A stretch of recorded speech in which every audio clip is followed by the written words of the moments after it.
말씀을 받습니다. 우리에게 주시는 하나님의 말씀은 구약성경 에스겔서 37장 1절에서 10절까지의 말씀입니다. 제가 가지고 있는 구약성경 1209페이지에 있습니다. 에스겔서 37장 1절에서 10절까지의 말씀을 우리 한 절씩 교독하도록 합니다. 제가 먼저 읽습니다. 여호와께서 권능으로 내게 임재하시고 그의 영으로 나를 데리고 가서 골짜기 가운데 두셨는데 거기 뼈가 가득하더라.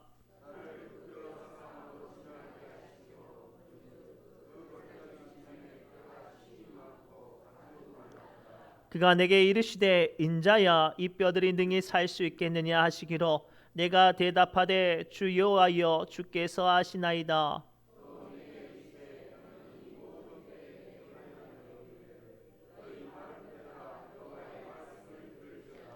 주 여호와께서 이 뼈들에게 이같이 말씀하시기를 내가 생기를 너희에게 들어가게 하리니 너희가 살아나리라.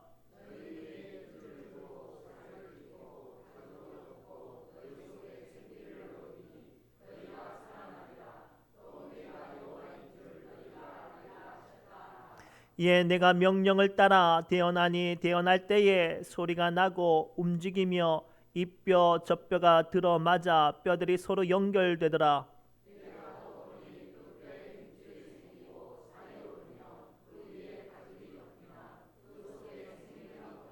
또 내게 이르시되 인자야 너는 생기를 향하여 대언하라. 생기에게 대언하여 이르기를 주 여호와께서 이같이 말씀하시기를 생기야 사방에서부터 와서 이 죽음을 당한 자에게 붙어서 살아나게 하라 하셨다 하라.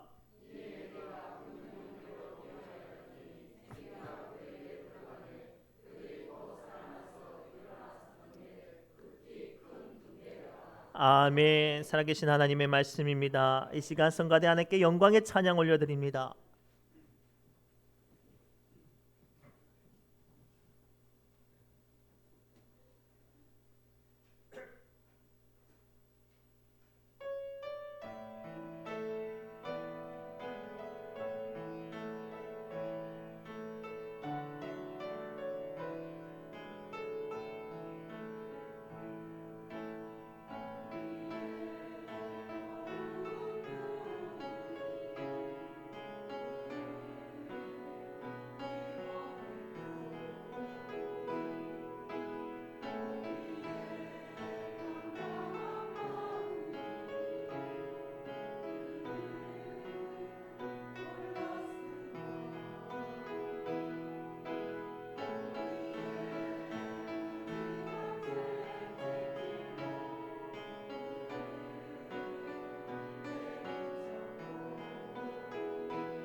아멘. 감사합니다. 우리 옆 사람 이렇게 축복할까요? 하나님의 임재를 갈망합시다라고 축복합시다. 하나님의 임재를 갈망하시기 바랍니다. 하나님의 임재를 갈망하시기 바랍니다. 우리는 지금 사순절 기간을 지나고 있습니다. 그리고 이 사순절 기간을 통하여 우리는 성숙한 믿음의 단계를 한 걸음 한 걸음 나아가고 있죠. 특별히 이 사순절을 어떻게 보내느냐에 따라서 우리의 믿음이 예수 그리스도의 모습을 닮아가기도 하고 또 나아가 더 큰 은혜를 발견하기도 하죠. 오늘 말씀을 제목을 통하여서 사순절은 하나님의 임재를 갈망하는 시간인 줄 믿습니다.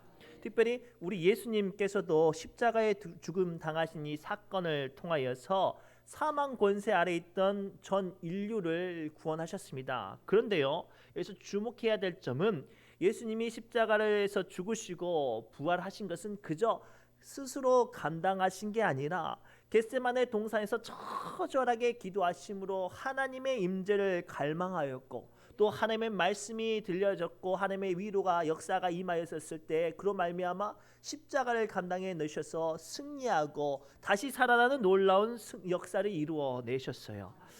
오늘 우리도 저마다 세상에서 크고 작은 여러 가지 일들로 고난을 당하거나 원치 않는 질병과 아픔으로 죽음 같은 두려움과 어려움을 만납니다. 그러한 어려움이 있는 분들은 오늘 말씀을 통하여 하나님의 임재를 갈망하시기 바랍니다. 세상이 또는 사탄이 원치 않는 일들이 아무리 죽음 같은 두려움과 절망으로 여러분의 마음과 믿음을 흔들지라도 하나님이 임재하시면 그 임재하심으로 말미암아 우리가 다시 살아나는 줄 믿습니다. 고로 이 사순절 기간 동안 하나님의 임재를 갈망하는 시간 되시기를 바랍니다. 첫째가 이거예요. 왜 우리가 하나님의 임재를 갈망해야 하는가? 하나님의 임재는요, 죽음과 절망이 가득한 곳에서도 소망이 시작되게 하기 때문입니다. 고로 죽음 같은 아픔과 절망이 있다면 이 시간 사순절 기간을 통하여 소망을 주시는 하나님의 임재를 갈망하는 시간 되시길 바랍니다. 우리 1절부터 3절 말씀을 함께 읽겠습니다. 시작. 권능으로 내게 임하시고 그의 영으로 나를 데리고 가서 골짜기 가운데 두셨는데 거기 뼈가 가득하더라. 나를 그 뼈 사방으로 지나가게 하시기로 본즉 그 골짜기 지면의 뼈가 심이 많고 아주 말랐더라. 그가 내게 이르시되 인자야 이 뼈들이 능히 살 수 있겠느냐 하시기로 내가 대답하되 주 여호와여 주께서 아시나이다. 아멘. 사랑하는 성도 여러분, 오늘 말씀을 통해 먼저 선포합니다. 하나님의 임재가 임하면 어떠한 절망 가운데서도 소망이 임하는 줄 믿습니다. 설령 죽음 같은 모든 일들이 끝나고 희망조차도 사라졌을 때 하나님께서는 하나님의 임재가 임하면 그곳에서도 소망이 시작되는 줄 믿습니다. 오늘 말씀은 어떻게 이야기가 전개가 되냐면 하나님께서 에스겔 선지자를 갑자기 들려서 옮기시는데 어디로 옮기시냐? 한 골짜기로 보이는데 그 골짜기에 뼈들이 가득한 거예요. 근데 그냥 뼈들이 아니라 죽은 지 오래돼서 말라 비틀어진 뼈들이 가득한 땅입니다. 그런데 갑자기 하나님께서 그 에스겔에게 질문하죠. 에스겔아, 이 뼈들이 살 수 있겠는가? 이 뼈들이 살아나겠느냐라고 질문을 해요. 네, 생각해 보세요. 사람들이 우리가 잘 알고 있는 가까운 옆에 있는 사람들이 아무개 장로님, 군사님, 이 뼈가 살아나겠습니까라고 하면 일반적인 상식과 생각으로 이건 못 살아나요.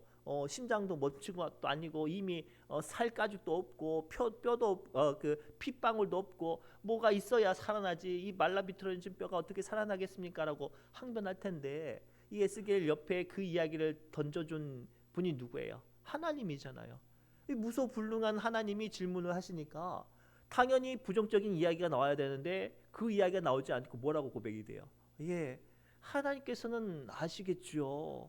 하나님께서는 하실 수 있겠습니다라는 소망의 말들이 시작된단 말이에요. 사랑하는 성도 여러분, 우리는 인간의 방법과 그 작은 어려움을 만날 때요, 사람의 말들과 사람의 생각이 가득한 곳은 절대 소망을 말할 수 없어요. 그러나 그곳에 아무리 죽음 같은 두려움과 어려움이 가득할지라도 하나님의 임재가 선포되어지면 어떠한 절망 가운데서도 우리는 소망을 말할 수 있는 사람이 되어집니다. 그리고 그렇기 때문에 우리는 이 사순절 기간 동안 죽음과 절망 가운데 있는 고통과 아픔이 있다면 하나님의 임재를 갈망해야 할 줄 믿습니다. 왜죠? 소망이 시작되기 때문이죠.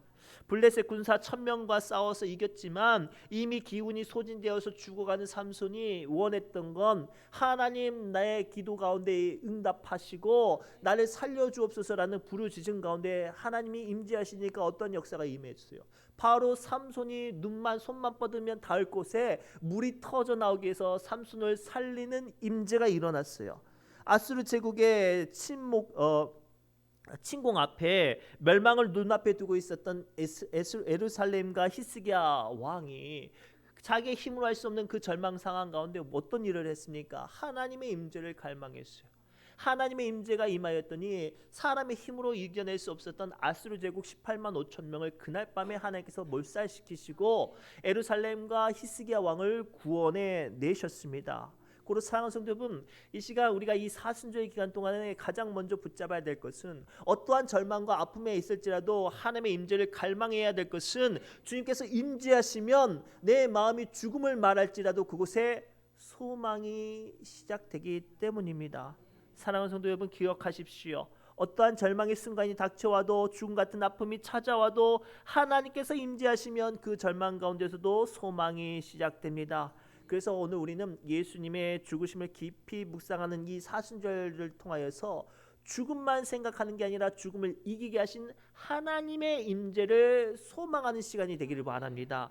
그 순간 주님께서 우리를 영원한 부활의 생명의 소망 가운데 우리의 마음과 우리의 몸과 우리의 영혼 가운데 참된 소망으로 임재하실 줄 믿습니다.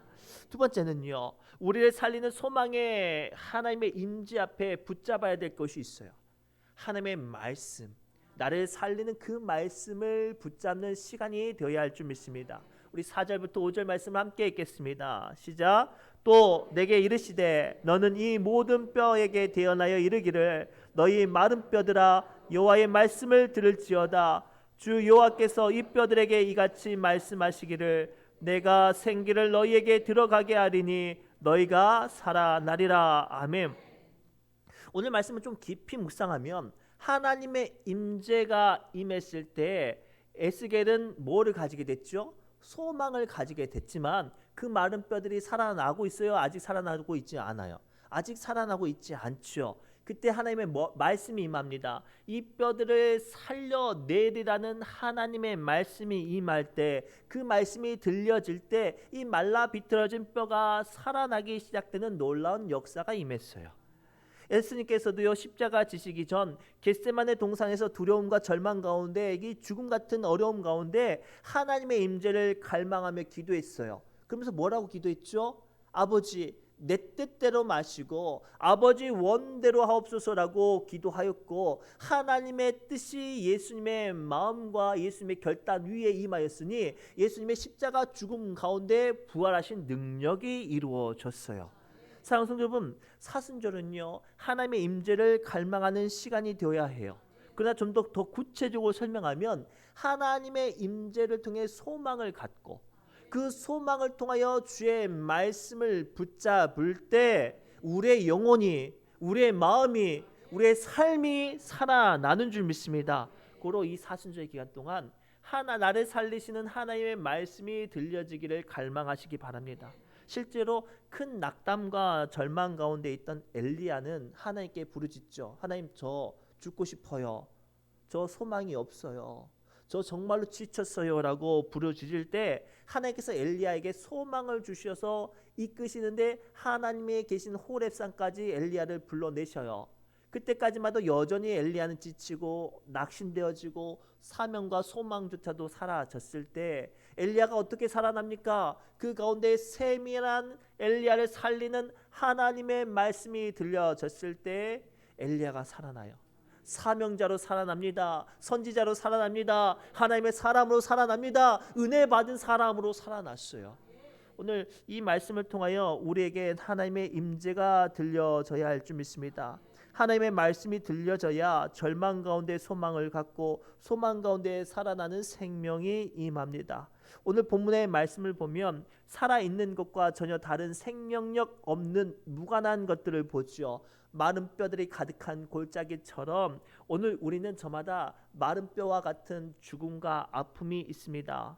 그렇다면 오늘 말씀을 통해 우리가 좀 더 이 말씀의 상황을 살펴봅시다. 이 말씀의 상황은 어떤 상황이냐면 이스라엘 백성들이 바벨론의 침공을 인하여서 돌 위에 돌 하나 남지 않고 나라가 망한 상황이었어요. 그 가운데 핵심이 되어지고 똑똑한 사람과 권력 있는 사람, 나라의 어떤 핵심이 되어질 사람들은 바벨론으로 다 포로로 끌려가고 그곳에 남아있는 사람들은 정말로 쭉정이 같은 보잘것없는 사람들만 남아 있었어요. 포로로 끌려간 사람들도 희망도 소망이 없었어요. 얼마나 소망이 없는지 오늘 본문 말씀에 마른 뼈와 같다라고 이야기하는 것이 그 시대의 이스라엘 백성들의 형편과 상황이었습니다. 그러나 하나님께서 그들 가운데 이 말씀을 통하여 뭐를 약속하세요? 내가 너희들이 지금 당장은 힘들고 어렵고 죽음 같은 모습일지라도 내가 너희를 반드시 살아나게 하리라. 이 말씀이 들려졌을 때 이스라엘 백성들이 소망을 갖고 살아나는 역사가 시작이 됐어요. 그래서 이 7절에 이렇게 시작되죠. 함께 읽겠습니다. 이에 내가 명령에 따라 대언하니 대언할 때에 소리가 나고 움직이며 이 뼈 저 뼈가 들어마다 뼈들이 서로 연결되더라. 아멘. 할렐루야. 언제라고 이 뼈들이 살아난다고 언제라고 말씀하십니까? 주님의 말씀을 대언하고 그 말씀이 들려졌을 때 뼈들이 살아난다고 말합니다. 거기서 그치지 않고 뭐라고 말씀하세요? 8절입니다. 그 뼈에 힘줄이 생기고 살이 오르며 그 위에 가죽이 덮였더라. 더 나아가 10절에 이렇게 말씀하시죠. 이에 내가 그 명령대로 대언하였더니 생기가 그들에게 들어가매 그들이 곧 살아나서 일어나 서는데 극히 큰 군대더라. 아멘. 사랑하는 성도 여러분, 우리에게 지금 필요한 게 뭐냐면 하나님께서 주신 소망과 함께 나를 살리는 말씀이 들려져야 돼요. 감사하게도 우리 교회가 지금 저녁마다 하나님의 소망이 열리는 기도회가 시작이 되고 있어요. 이 기도회가 굉장히 중요하고 우리를 살아나게 하는 하나님의 역사의 시작점인 줄 믿습니다. 근데 더 중요한 건 그 기도를 통하여 그 간구를 통하여서 뭐가 들려져야 돼요? 나를 살리는 말씀들이 들려져야 해요. 그래서 이사야서 55장 3절에 주님은 우리에게 다음과 같이 말씀하세요. 함께 읽겠습니다. 너희는 귀를 기울이고 내게로 나와 들으라. 그리하면 너희의 영혼이 살리라. 내가 너희를 위하여 영원한 언약을 맺으리니 곧 다윗에게 허락한 확실한 은혜니라. 아멘. 하나님의 말씀이 임하면 가장 먼저 뭐가 살아나는 거예요? 영혼이 살아나는 거예요. 영혼이 살아나면 뭐가 살아나는 거죠? 마음이 살아나고 심령이 살아납니다. 심령이 살아나야 비로소 내 지치고 갈급한 내 육신 또한 하나님의 역사하신 가운데 살아나는 줄 믿습니다. 성경을 가만히 보면요, 하나님께서 사람들을 어떻게 살리시는 줄 아세요? 그 육신을 먼저 만지시지 않아요. 그 영혼을 먼저 만지시고 그 육신과 삶과 그 안에 있는 모든 것들을 회복시켜 주시죠. 그러기 위해서 무엇이 필요하겠습니까? 나를 살리는 말씀들이 들려져야 해요. 사랑하는 성도 여러분, 하나님의 말씀이 임하면 우리가 살아납니다. 주의 말씀이 여러분들 심령에 들려지면 여러분들의 영혼이 살아납니다. 더 나아가 그 말씀들이 여러분들의 사랑하는 자녀들과 가족들에게 들려지면 그 사랑하는 가족들과 자녀들이 살아나는 줄 믿습니다. 더 나아가 여러분들의 삶이 답답하고 인생들이 힘들다면 그 인생들 위에 하나님의 살리시는 말씀이 임하면 사업이 살아나고 삶이 살아나고 인생의 기쁨과 은혜가 살아나는 줄 믿습니다. 근래에 우리 성도님들 가운데 원치 않는 질병과 어려운 문제들로 힘들어하는 분들을 봅니다. 그런 것들이 우리의 마음을 더 힘든 게 무엇이냐면 죽음 같은 두려움을 우리의 마음에 갖게 해서 믿음까지 또 기도하는 힘까지 또 사라지게 하기 때문이에요. 그렇게 해서 그 심령이 마른 뼈와 같이 굳어지고 어려워지고 무너지는 거죠. 그때에 우리를 살리는 말씀들이 들려져야 돼요. 설령 내 마음이 내 영혼이 딱딱하게 굳어져서 스올 같은 흑암 같은 곳에 내 마음과 심령이 전락하는 것만 같아도 한 줄기 빛 같은 주의 말씀이 임하면 나를 살리시는 주님의 음성이 들려지면 어떠한 어려운 가운데서도 하나님은 나를 살리시는 줄 믿습니다.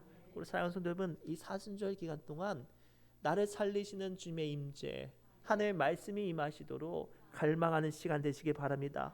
그 말씀들이 들려지면 어떠한 죽음 같은 곳에 여러분들이 있을지라도 하나님은 능히 여러분들을 살리실 줄 믿습니다.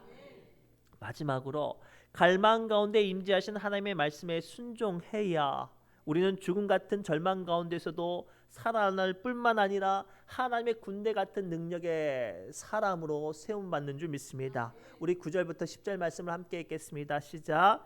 또 내게 이르시되 인자야 너는 생기를 향하여 대언하라. 생기에게 대언하여 이르기를 주 여호와께서 이같이 말씀하시기를 생기야 사방에서부터 와서 이 죽음 당한 자에게 붙어서 살아나게 하라 하셨다 하라. 이에 내가 그 명령대로 대언하였더니 생기가 그들에게 들어가매 그들이 곧 살아나서 일어나 서는데 극히 큰 군대더라. 아멘. 오늘 하나님의 말씀이 들려지고 임하고 그 말씀을 에스겔이 대언하니 하나님의 놀라운 역사가 그 죽음이 가득한 골짜기를 채우는데 이미 죽은 지 오래되어서 말라 비틀어진 뼈가 다시 살아나게 돼요. 거기서 그치지 않고 그 보잘것없던 뼈가 하나님의 큰 군대로 세움받는 역사가 오늘 우리에게 보여주는 줄 믿습니다. 오늘 말씀을 통해서 우리가 깨뜨려야 될 아주 귀한 진리가 이거예요. 첫째는 하나님의 임재가 임하면 소망이 시작이 되어지고 그 소망을 통해 우리는 하나님의 생명의 말씀들을 붙잡을 수 있고 그 생명의 말씀이 내 삶 가운데 영혼 가운데 내 소망 가운데 임하면 어떠한 죽음 같은 곳에 있을지라도 우리가 살아나는 하나님의 군대 같은 놀라운 능력으로서 일어나는 이 역사가 임하는 줄 믿습니다. 고로 이 시간 사순절의 기간 동안 하나님의 임재를 처절하게 소망하고 갈망하시기 바랍니다. 예수님도요 십자가를 지시기 전에 겟세마네 동산에서 처절하게 기도하셨어요. 하나님 아버지 할 수만 있으면 이 잔을 내게서 옮겨주세요. 얼마나 두렵던지 얼마나 힘들고 어렵던지 얼마나 마음이 절망스럽던지. 그런데요 그 두려운 마음 가운데 하나님의 말씀이 들려지고 그 말씀에 따라 정말로 가시밭길 아골골짜기의 그 죽음의 그 십자가를 지고 갈 때 눈에 보이는 순간은 죽은 것 같지만 그 말씀대로 행하였더니 어떻게 됐어요? 하나님께서 예수님을 부활의 생명 가운데 위대하게 세워주시지 않았습니까? 그로 말미암아 전 인류의 모든 죄를 대속하시고 승리하신 예수 그리스도께서 우리 위에 왕이 되어주셨습니다. 이스라엘 백성들이 하나님의 전적인 은혜 가운데 노예에서 자유케 되었어요. 그러면 모든 인생의 길이 평탄하고 순탄하고 대로처럼 되어야 하는데 그들에게 바로 큰 문제를 만나는데 사람의 힘으로 건널 수 없는 홍해 바다를 만나요. 심지어는 뒤에서 애굽의 군대가 자신들을 잡으려고 죽이려고 추격해요. 성경을 보니까요 그곳이 얼마나 그 상황이 얼마나 절망스럽던지 모든 이스라엘 백성들이 부르짖었어요. 죽음을 두려워해서 절망을 두려워해서 자기의 힘으로 어떻게 할 수 없는 문제로 인해서 부르짖었지요. 그때 하나님께서 뭐라고 말씀하세요? 하나님께서 먼저 임재하시면서 너희는 가만히 있어 내가 하나님됨을 보라라고 말씀하시고 나서 모세에게 뭐라고 명령하시냐면 출애굽기 14장 15절부터 16절에 이렇게 말씀하세요. 함께 읽겠습니다. 시작.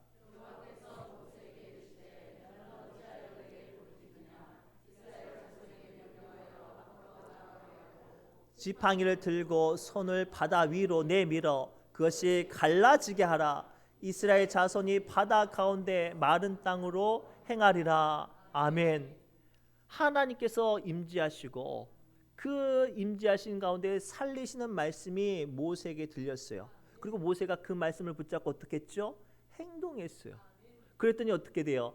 사람의 힘으로 건널 수 없는 바다가 갈라지고 그 바다 가운데 숨겨졌던 하나님께서 예비하신 단단한 길, 마른 땅, 편탄한 길로 이스라엘 백성들이 전진해 나갔어요. 오늘 이 말씀을 통해 우리는 하나님의 일하심을 바라보아야 해요. 사람의 힘으로는 사람의 눈으로는 막혀져 있고 야 진짜로 내 인생에 소망이 없어 라고 생각되어졌어도 하나님의 살리는 말씀들이 들려지고 그 말씀을 믿고 의지하고 나가면 살리는 길이 열려지는 줄 믿습니다. 내가 끝났다고 생각해도 하나님이 끝나지 않으면 결단코 끝나지 않아요. 베드로가 예수님을 처음 만난 순간을 기억하십니까? 베드로가 그곳 출신이에요. 밤새 수고했는데 물고기 한 마리 낚지 못했어요. 오늘은 글렀다, 오늘은 끝났다 생각해서 수고하고 사용했던 모든 그물을 걷어들였어요. 그리고 예수님을 만났죠. 예수님께서 베드로의 배를 잠깐 빌리시고 사람들에게 말씀을 전하시고 나서 배를 빌려준 베드로가 너무 고마워서 이렇게 말씀하시죠. 물고기 좀 잡으셨습니까? 아니요, 제가 밤새 수고했는데 물고기를 한 마리 잡지 못했어요. 아, 그러면 조금 더 힘드시겠지만 저기 깊은 곳에 가서 그물을 한번 던져보셔요. 그때 베드로가 이렇게 말을 하죠. 무슨 생각을 했을까요? 나는 여기서 잔뼈가 굵은 사람이에요. 근데 처음 이 젊은 청년이 와서 어부인 자기에게 말을 한다는 게 우습죠. 그런데 베드로가 위대한 말을 하죠. 선생님, 제가 밤새 수고했어도 물고기를 한 마리 잡지 못했지만 그 말씀에 의지하여 내가 그물을 던지겠습니다. 그 순간 놀라운 일이 벌어지는데 그물에 물고기가 잡히는데 얼마나 많이 잡혔는지 자기 배에 실지도 못하여서 자기 동업자의 배를 불러서 두 배를 채우는데 두 배가 거진 담길 정도로 물고기가 걷어들이는 역사가 임했어요. 그 상황을 누가복음 5장 5절에서 7절에 이렇게 말씀하세요. 함께 읽겠습니다. 시작. 시몬이 대답하여 이르되 선생님, 우리들에게 수고하였으되 잡은 것이 없지만은 말씀에 의지하여 내가 그물을 내리이다 하고 고기를 잡은 것이 그렇게 하니 고기를 잡은 것이 심히 많아 그물이 찢어지는지라. 이에 다른 배에 있는 동료들에게 손짓하여 와서 도와달라니 그들이 와서 두 배의 채움에 잠기게 되었더라. 아멘. 어떠한 절망과 죽음 같은 두려움이 있을지라도 하나님이 임재하시면 소망이 임하는 줄 믿습니다. 그 소망 가운데 나를 살리시는 그 말씀을 붙잡고 담대히 나아가고 의지하면 살아나는 역사가 임하는 줄 믿습니다. 고로 이 시간 사순절 기간 동안에 나를 살리시는 말씀을 붙잡으시기 바랍니다. 그리고 그 말씀대로 사시고 그 말씀들을 의지하시고 그 말씀들로 주님을 소망하시기 바랍니다. 설령 세상 사람들이 끝났다고 해도 설령 내 스스로 소망과 기쁨과 낙이 없어도 주의 말씀이 나를 만지시고 나를 이끄시고 나를 주장하시고 그에 따라 순종해 나아가면 우리는 살아나는 줄 믿습니다. 우리는 살아나는 줄 믿습니다. 말씀을 맺겠습니다. 사랑하는 성도 여러분, 오늘 주님은 하나님의 임재를 갈망하는 우리에게 찾아오신다고 말씀하세요. 그 말씀들을 붙잡고 순종할 때 예수님께서도 죽음의 십자가를 지시고 전 인류를 구원하신 부활의 생명을 이루어내셨던 것처럼 지금 죽음 같은 두려움과 절망이 여러분들 마음을 힘들게 할지라도 여러분들 마음을 낙심케 할지라도 주님의 임재가 임하여지면 어떠한 절망 가운데 우리가 살아나는 줄 믿습니다. 이 사순절 기간 동안에 살아나는 역사가 임하기를 원합니다. 살아나시길 바랍니다. 이 말씀을 붙잡고 승리하시기를 주님의 이름으로 축복합니다. 기도합니다. 하나님, 부족한 종 주의 말씀을 붙잡고 태어납니다. 에스겔이 주의 말씀을 태어날 때 죽음이 가득했던 그 마른 뼈의 골짜기가 살아나 생기가 가득하고 성령이 충만하며 하나님의 군대 같은 곳이 되었던 것처럼 이 시간 세상과 원치 않는 질병과 고작은 어려움으로 인하여서 사망 같은 죽음 같은 아픔을 가지고 나온 우리 믿음의 권속들을 하나님의 말씀을 대언케 하여 주시고 이 시간 대언케 하시는 이 말씀들이 우리 사랑하는 성도들의 마음과 심령과 영혼과 몸을 살아나게 하여 주옵소서. 모든 말씀 예수님의 이름으로 간절히 축복하며 기도드리옵나이다. 아멘. 이 시간 새로운 찬양이지만 이 찬양의 가사가 너무 의미가 있어서 함께 나눕니다. 여호와의 유월절이라는 찬양인데 이 찬양 가사에 이런